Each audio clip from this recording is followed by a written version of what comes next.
The history of the Rains Entry Day.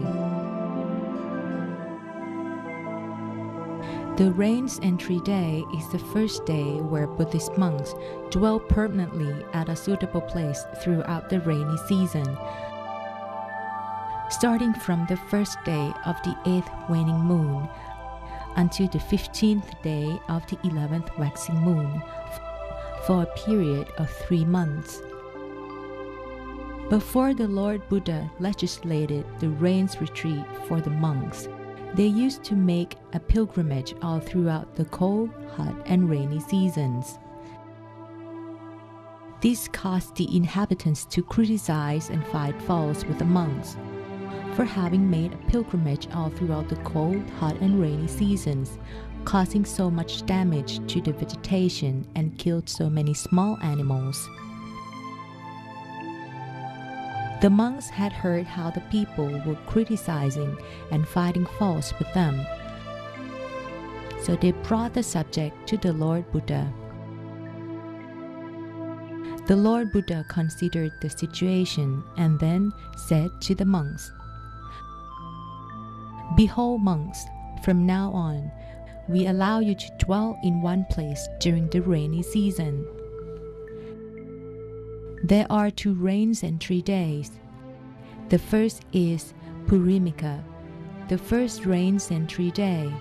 It means the day after the full moon day of Asalaha, which signifies the first rains entry day and falls on the first day of the 8th waning moon.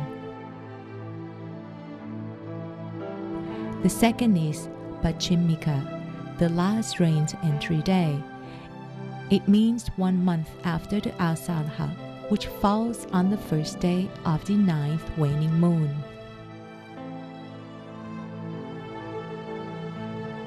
Once the rains entry day begins, the monks must dwell in one place for the entire 3 months and cannot stay overnight anywhere else. There is an exception to the rule, which allows an overnight stay elsewhere. This is called Sattaha Karaniya, which means when there is a matter of necessity, a 7-day temporary stay elsewhere is allowed, as in the following example. There was once a lay devotee named Udain. He had a temple built for the monks in the suburb of Kosol. At one point, he had a wish to offer alms, listen to the Dhamma, and meet with the monks. So he sent a servant to request the monks' presence at his house. The servant went to the monks with his request, but the monks did not come as invited because it was during the rains retreat and they could not stay overnight elsewhere. The servant returned to report the situation to the lay devotee. It caused him to criticize the monks. "They did not come as requested, in spite of the fact that I am a lay devotee. I've built a temple and supported the Sangha all along." The criticism had been relayed to the monks, so they told the Lord Buddha about it. For that reason, the Lord Buddha allowed an exception. When it is a matter of necessity, a temporary stay of 7 days elsewhere is allowed. There are 5 matters of necessity as follows. First, a lay devotee wishes to offer alms and listen to the Dhamma and sent someone to make a request. The Lord Buddha made an allowance only when there was a request. Where there is no request, it is not considered an exception. Second, when a fellow monk or novice becomes ill, terribly anxious, having wrong views, risks committing a religious offense, and wants to purify himself according to the Dhamma discipline, this is considered an exception. Third, when a novice wishes to become an ordained monk and needs the presence of other monks. Fourth, a monk can visit his parents, siblings, or relatives when they become ill. Fifth, to perform the Sangha's business, such as finding building materials to fix the temple when it needs repair. When an unexpected event occurs and does not allow a rains retreat to continue in the same place, the monks are allowed to forgo it and to stay elsewhere. Such events include: first, when a monk is disturbed by wild beasts. Second, when there is a robbery. Third, when there is a fire or flood at the temple. Fourth, when inhabitants are bothered by thieves or robbers and decide to move away, the monk is allowed to go with them. Or if the inhabitants are divided into two camps, he is allowed to go with the majority. But if the majority has no faith in Buddhism, he is allowed to go with the minority. Fifth, when there is a shortage of food or medicine, or lay individuals to support the Buddhist faith, the monk is allowed to leave. Sixth, when someone tries to tempt the monk to disrobe by offering him land, wealth, and a daughter, he is allowed to leave the area. Seventh, when there is a possible division of the monks, or someone is trying to make it happen, or the division has already occurred, he is allowed to go and alleviate the situation. The place for the rains retreat should be conducive to the Dharma practice. For example, it shouldn't be too far or too close to the community. It should have access to easy communication. It shouldn't have a lot of traffic during the day. It should be quiet and peaceful at night.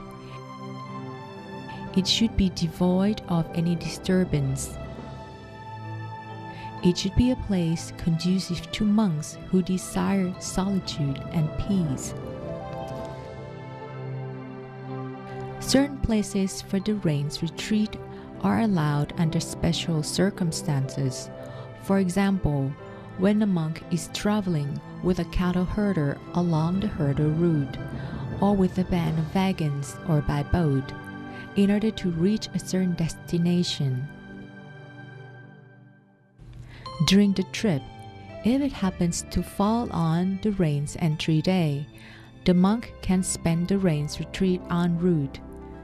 When the cattle herder, the band of wagons, or the passenger boat continues on course, the monk is allowed to continue his journey by making a vow, Itavasan Upemi, which means I am spending my rains retreat here. When the monk reaches his place of destination, he is allowed to spend the rest of the rains retreat there. Should the place of his destination not be reached because the cattle herder, the band of wagons, or the passenger boat comes to an end of the trip, the monk is allowed to spend the rest of the rains retreat at the particular place. Such conduct does not violate the legislation. The Lord Buddha forbade spending the rains retreat in inappropriate places such as: first, in the hollow of a tree, as the monk might be mistaken for a demon. Second, on a branch of a tree, as the monk might be mistaken for a hunter. Third, in an open space, as when it rains, the monk would need to run for shelter in the hollow of a tree or under a building. and this doesn't look proper and is considered an inappropriate conduct for a monk. Fourth, a place without a bed, that is, a sitting and sleeping area without adequate protection from the elements, making it impossible to practice the Dhamma. Fifth, in a ghost haunt or a hut in a corpse yard built in the old days, as the monk might be mistaken for an undertaker. Sixth, beneath an umbrella or in a tent, as the monk might be mistaken for a cattle herder. Seventh, in the water vessel, as the monk might be mistaken for a heretic.